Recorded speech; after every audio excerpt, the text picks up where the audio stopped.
దేవుని నామమునకు స్తోత్రం కలుగును గాక. ప్రియమైన దేవుని పిల్లారా, ఈరోజు మనకు అంశము పాత నిబంధనలో అబ్రహాము, ఇసాకు, యాకోబుల దేవుడు యెహోవా. ప్రవక్తలకి, రాజులకి దేవుడు యెహోవా. పాత నిబంధన అంతటికీ దేవుడు యెహోవా. అయితే కొత్త నిబంధనలో దేవుడైన యెహోవా ఆయన కుమారుడైన క్రీస్తుని క్రొత్త నిబంధనకు మరి కొత్త నిబంధనకు మరి నిబంధన చేసి పంపించాడు దేవుడు. క్రొత్తగా నిబంధన చేశాడు కుమారుడితోటి, కొత్త నిబంధన. అయితే తండ్రి పాత నిబంధనలోనే కాదు, క్రొత్త నిబంధనలో కూడా ఉన్నాడు. ఇప్పుడు చూడండి, అబ్రహాము కుమారుడు దావీదు కుమారుడైన యేసుక్రీస్తు వంశావళి. అబ్రహాములో నుండి దావీదు వచ్చాడు, దావీదులో నుండి యేసుక్రీస్తు వచ్చాడు. వీరందరికీ దేవుడు యెహోవా, యేసుక్రీస్తుకు కూడా దేవుడు యెహోవా. కనుక ఈ యొక్క దేవుడైన యెహోవా పాత నిబంధన అంతట్లో కూడా యెహోవా యెహోవా, ప్రభువైన యెహోవా, యెహోవా అనే పేరుతో పిలువబడ్డాడు.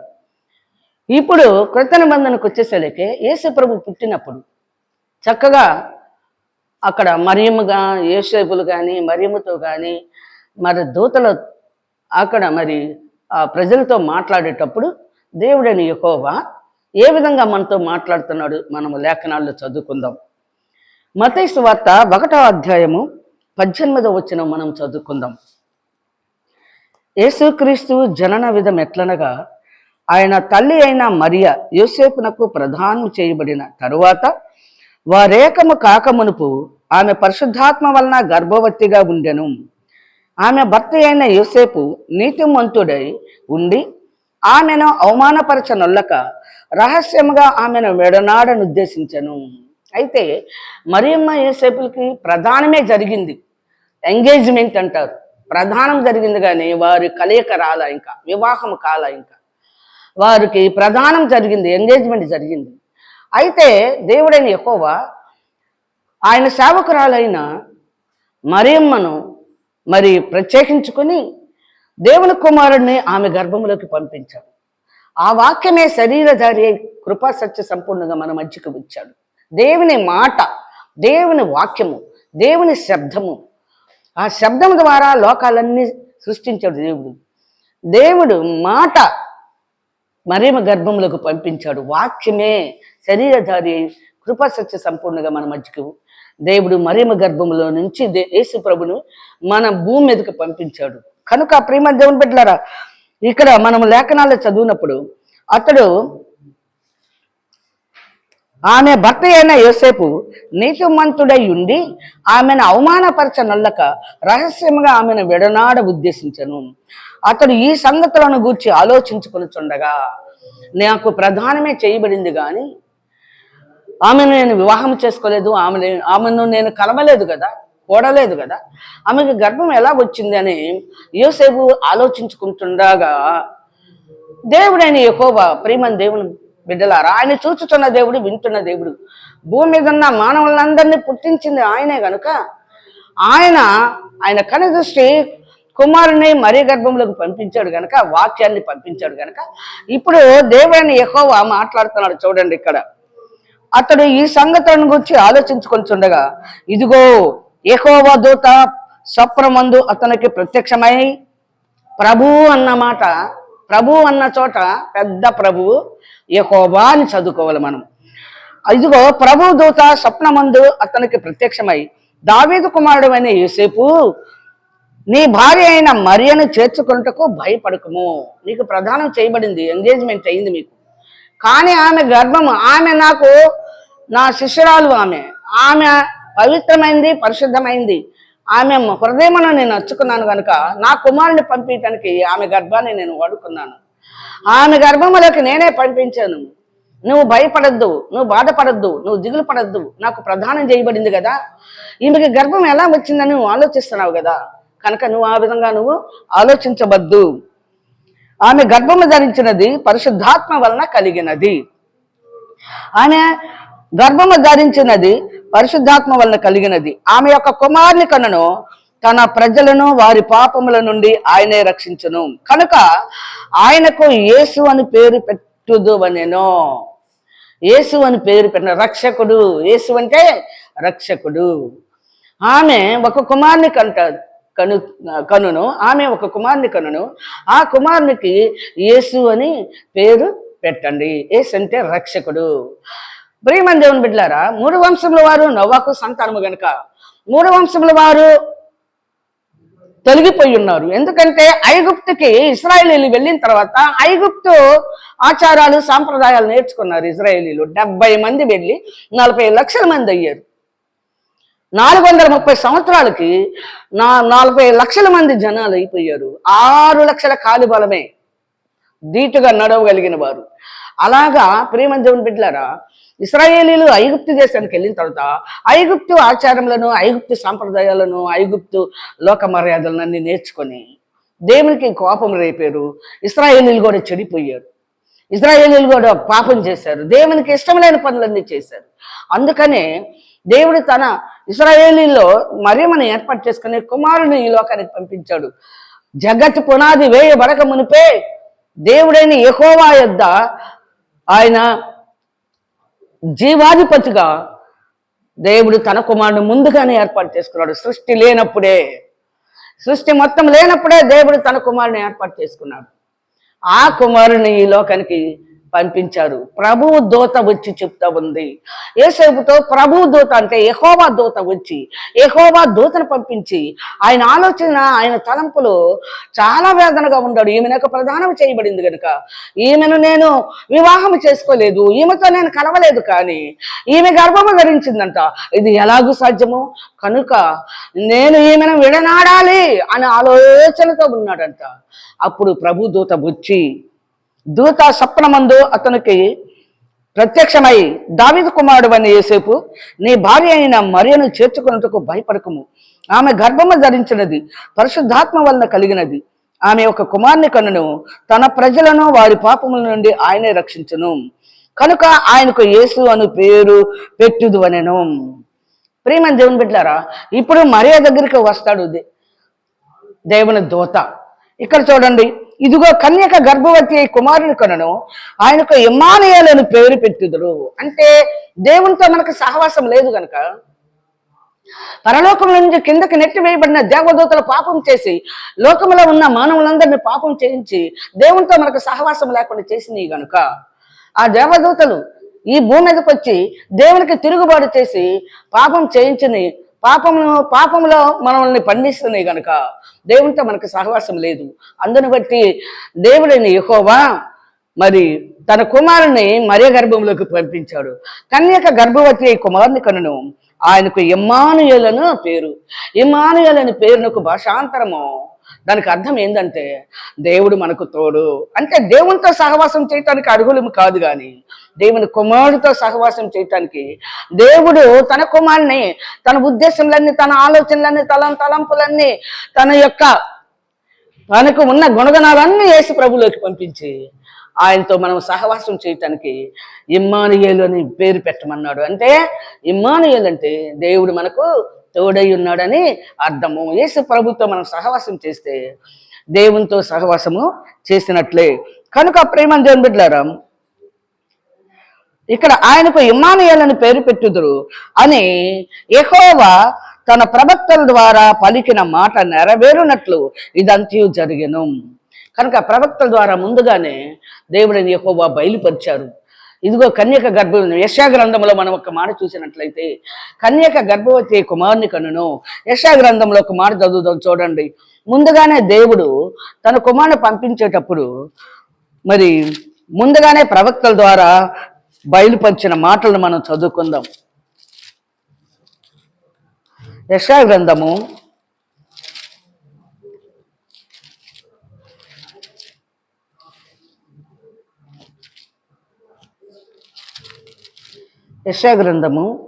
8వ అధ్యాయము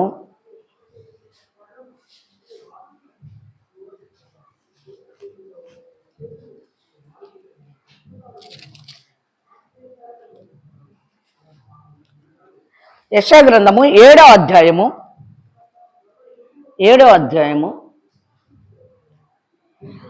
13వ వచనం మనం చదువుకుందాం. అతడు ఇలాగూ చెప్పెను, దావీదు వంశస్థులారా వినుడి, మనుషులను విసిగించుట చాలదనుకొని నా దేవుని కూడా విసిగింతురా. కాబట్టి ప్రభువు తానే ఒక సూచన మీకు చూపును, ఆలకించుడి. కన్యక గర్భవతి అయి కుమారుని కని అతనికి ఇమ్మానుయేలును పేరు పెట్టును. చూసారా, కన్యక గర్భవతి కుమారుని కని అతనికి ఇమ్మానుయేలుని పేరు పెట్టును అనే యెషయా ప్రవక్త ద్వారా మరి దేవుడు మనకి బయలుపరిచారు. కనుక ఇమ్మానుయేలు మాటకు భాషాంతరము దేవుడు మనకు తోడని అర్థము. కనుక లేఖనాల్లో ప్రకారము ప్రభు అంటే ఎవరంటే యెహోవా. క్రొత్త నిబంధనలో ఎక్కడ ప్రభు అని పెద్ద అక్షరాలతో రాస్తే అక్కడ యెహోవా దూత అని మనం చదవాలి. యెహోవా దూత కనుక అక్కడ మనం యెహోవా మాట ఎత్తడానికి అర్హత లేదు మనకి. యెహోవా నామమున వ్యర్థముగా నుచ్చరించు వాడిని నిర్దోషిగా ఎంచునని పదాజ్ఞల్లోనే చక్కగా చెప్పాడు. మనం ఆయన నామాన్ని వ్యర్థముగా నుచ్చరిస్తామని మన పాపములో పండిపోయి మన పాపములో జీవిస్తూ దేవునికి కోపం రేపుతూ మనం యెహోవా దేవుడు యెహోవా దేవుడు యెహోవా దేవుడు అనటానికి ఆయనకి ఇష్టం లేక ఆయన నామాన్ని మరుగు చేసుకొని ప్రభువు అని పెట్టించాడు. ప్రభువు దూత అంటే యెహోవా దూత. అయితే కొత్త నిబంధనలో యెహోవా లేడుగా, కొత్త నిబంధనలో ఆయన కుమారుడు ఉన్నాడుగా, ఆయనే ఈయన అని చెప్తున్నాడు. ఆయన ఈయన కాదు, ఆయన కుమారుని ఈ లోకానికి పంపించాడు. జగత్తు పునాది వేయబడక మునిపే సృష్టిలో మొట్టమొదటి వాడు, దేవుని సృష్టిలో మొట్టమొదటి వాడు యేసుక్రీస్తు. దేవుడు తన కుమారుడిని మరి ఏర్పాటు చేసుకుని జీవాధిపతిగా, జీవమునకు మొట్టమొదటి వాడిగా దేవుడు తన కుమారుని ఏర్పాటు చేసుకొని రెడీగా ఉంచాడు. ఎందుకంటే ఈ భయంకరంగా పరలోకంలో పాపం చేసిన ఈ దేవదూతలందరూ కూడా, ఈ కోట్ల దేవదూతలందరూ కూడా అక్కడి నుంచి కిందకి నెట్టివేయబడ్డారు కనుక అవి నా పిల్లల్ని అడుగడుగున మోసం చేసి పాపంలో ముంచి వేసి నాకు నా పిల్లలకి సమాధానం లేకుండా చేస్తాయి ఇవి. కనుక నా బిడ్డలను రక్షించుకోవటానికి నా కుమారుని నేను సిద్ధపరచుకోవాలి. మొట్టమొదటిగా ప్రధాన శిల్పిగా ఏర్పాటు చేసుకున్నాడు దేవుడు తన కుమారుడిని. ఆ కుమారుడు ద్వారా నా పిల్లలకి రక్షణ కలుగు చేస్తాను. ఆ పిల్లల ద్వారా నా కుమారుడు ద్వారా మరి నా రాజ్యానికి నా బిడ్డల్ని నేను వారసులను చేసుకుంటానని దేవుడైన యెహోవా మొట్టమొదటి మత్తయి సువార్తలో చక్కగా మరి కన్య మేరీతో మాట్లాడాడు. యేసపుతో మాట్లాడటమే కాదు, కన్య మేరీతో కూడా మాట్లాడాడు. చూడండి, లేఖనాలు మనం చదువుకుందాం.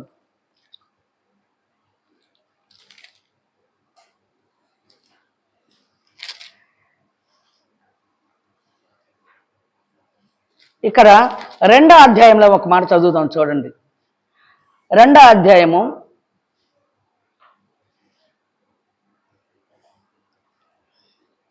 10వ వచనం నుంచి మనం చదువుకుందాం. 13వ వచనం చదువుకుందాం. వారు వెళ్ళిన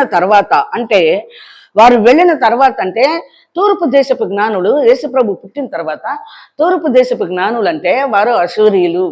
తూర్పు దిక్కున సముద్ర మార్గములో ఉన్నవారు అశూరీయులు, దక్షిణ దిక్కునున్నవారు ఐగుప్తీయులు, పడమర దిక్కునున్నవారు ఇశ్రాయేలీలు, ఉత్తర దిక్కున దేవుని యొక్క సభా పర్వతము ఉన్నది. కుడివైపున ఒకరిని ఎడవైపున ఒకరిని ఎదురులో ఒకరిని పెట్టుకున్నారు. షేము, హాము, యాపేతులు, ఐగుప్తీయులు, అశూరీయులు, ఇజ్రాయేలీలు, ఈ 3 వంశంలో వారు ఉన్నారు కదా. అయితే యేసుప్రభు పుట్టిన తర్వాత ప్రియమైన దేవుని బిడ్డలారా, ఆ బిడ్డను చూడటానికి తూర్పు దేశం నుండి జ్ఞానులు వచ్చారు. ఇప్పుడు ఆ జ్ఞానులు చూడండి, 10వ వచనం మనం చదువుకుందాం. వారు ఆ నక్షత్రమును చూచి అత్యానంద భరితులై ఇంటిలోనికి వచ్చి తల్లి అయిన మరియను ఆ శిశువును చూచి సాగిలపడి ఆయనను పూజించి తమ పెట్టెలు విప్పి బంగారమును, సాంబ్రాణిని, బోళమును కానుకలుగా ఆయనకు సమర్పించింది. కనుక ప్రియమైన దేవుని బిడ్డలారా, కానుకలను సమర్పించారు. అయితే చూడండి, ఆ నక్షత్రము పుట్టింది. యేసు ప్రభువు జన్మించినప్పుడు ఒక నక్షత్రం అంటే లోకరక్షకుడు అని అర్థం. లోకరక్షకుడు అనేక మందిని దేవుని వైపు తిప్పటం అని అర్థం. నక్షత్రము అంటే దానికి అర్థం ఏందో తెలుసా?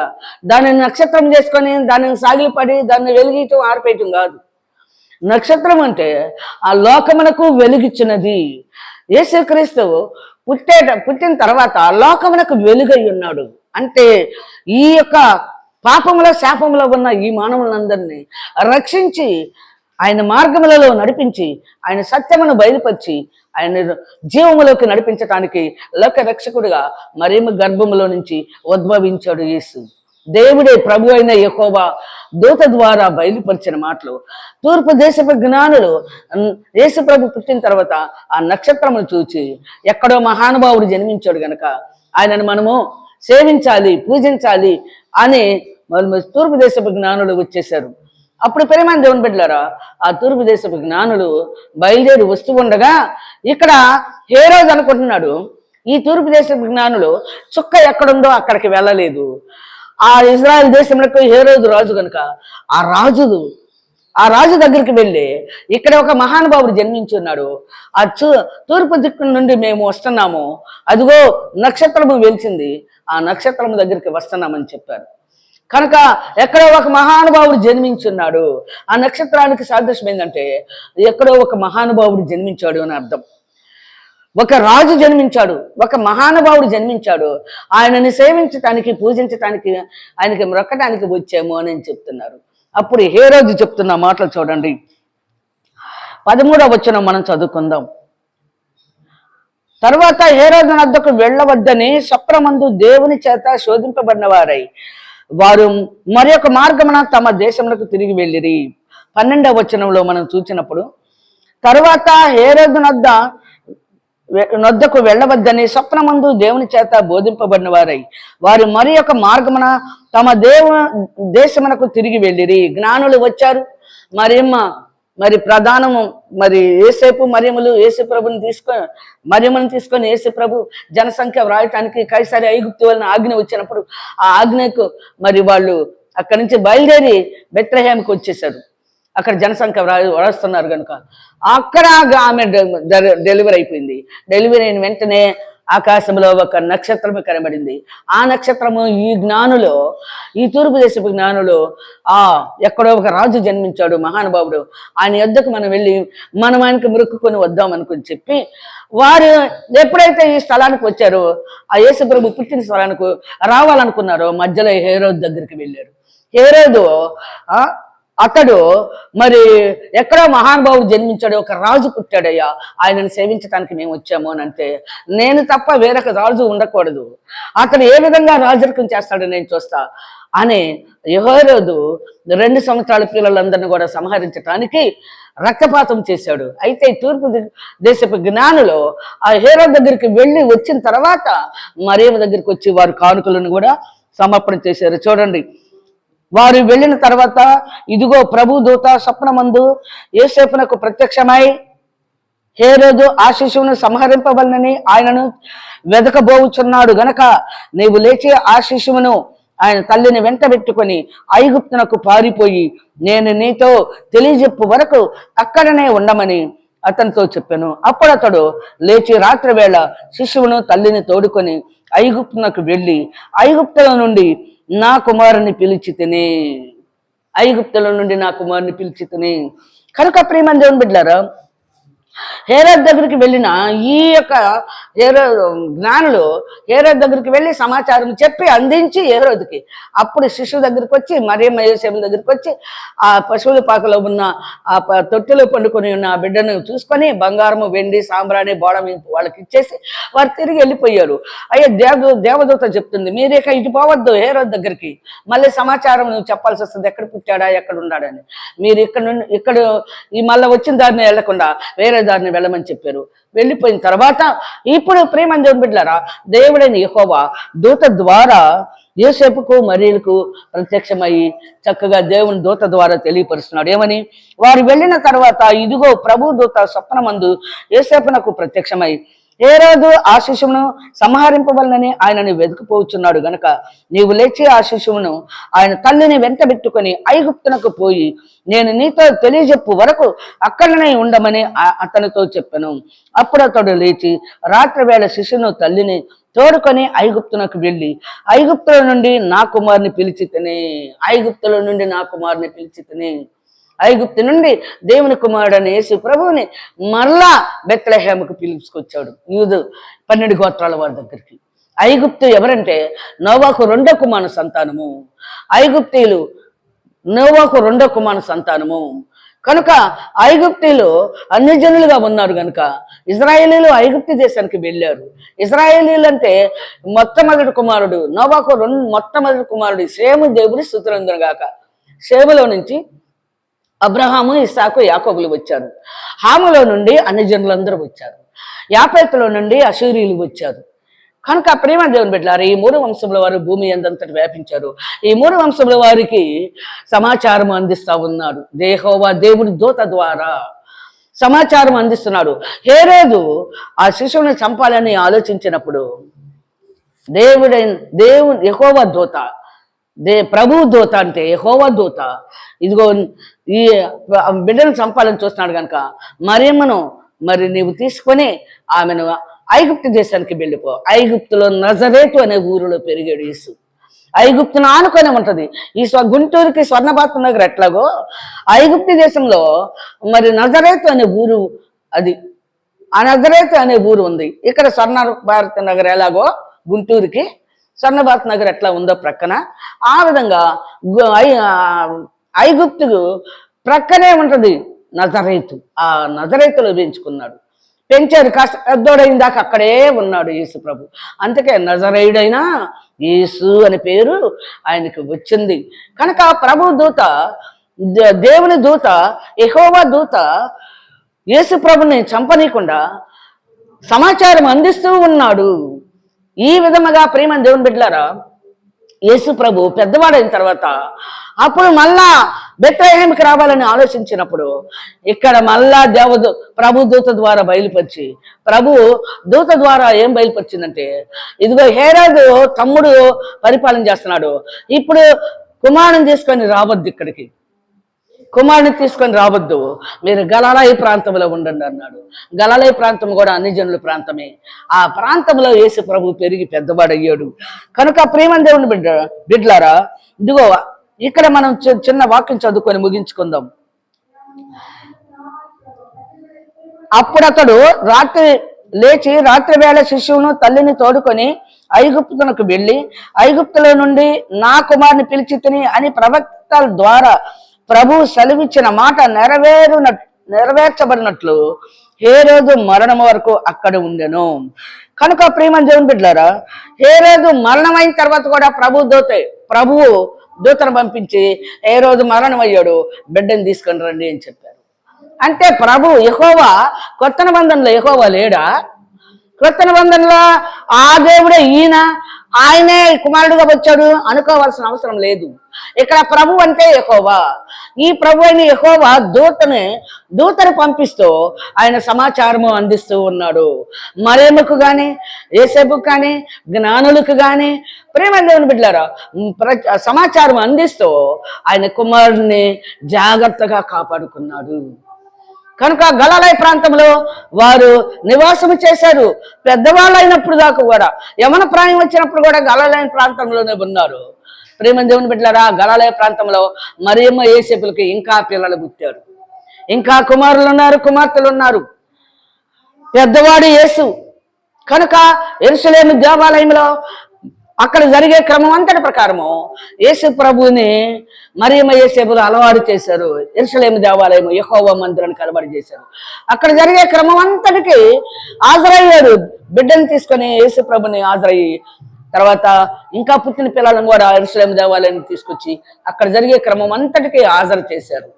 దేవుడిని యెహోవా ఆయన ప్రజలను నడిపించటానికి ప్రభువు, పెద్ద ప్రభువు, చిన్న ప్రభువు, ప్రభువు నా ప్రభువుకి సెలవిచ్చాను అని దావీదు మాట్లాడుతున్నాడు. కనుక ఈ ప్రభు యెహోవా అని చదువుకోండి. చిన్న ప్రభు ఏమో యేసు ప్రభు. సృష్టి మొత్తానికి ప్రభువు యెహోవా దేవుడు. సర్వలోక మానవుల్ని రక్షించడానికి యేసు ప్రభు ఈ భూమి మీదకి వచ్చాడు. ప్రభువుగా, రాజుగా, నాయకుడిగా, యజమానుడిగా, ప్రేమ దేవుని బిడ్డలారా, ప్రధాన యాజకుడిగా, ప్రభువుగా యేసు ప్రభు ఈ లోకానికి పంపించబడ్డాడు దేవుని చేత. కనుక దేవుని కుమారుని చెప్పిన మాట ప్రకారమే మనం నడవాలి. నా మాటలు విని వీటి ప్రకారం నడుచువాడు బండ మీద తన ఇల్లు కట్టినా బుద్ధిమంతుని పోలి ఉండను అని లేఖనాల్లో వ్రాయబడిన ప్రకారము యేసు ప్రభు చూపించిన మార్గములలో, యేసు ప్రభు చూపించిన సత్యంలో దేవుడే సత్యమై ఉన్నాడు. సత్యముల గురించి సాక్ష్యం ఇచ్చుటకే యేసు వచ్చాడు గనక ఆ సత్యాన్ని గురించి మనకు బయలుపరచడానికి, ఆయన మార్గాలన్నీ మనకు తెలియపరచడానికి, ఆయన జీవములకి మనమందరం కూడా చేర్చడానికి యేసుక్రీస్తు మార్గం అయి ఉన్నాడు, సత్యమై ఉన్నాడు, జీవమై ఉన్నాడు.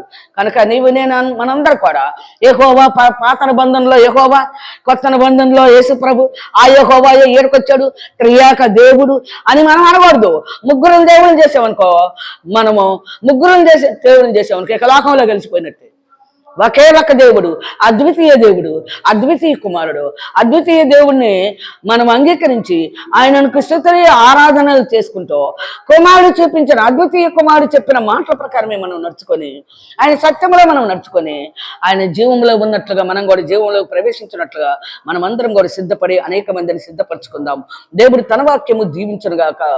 ఆమేన్, ఆమేన్.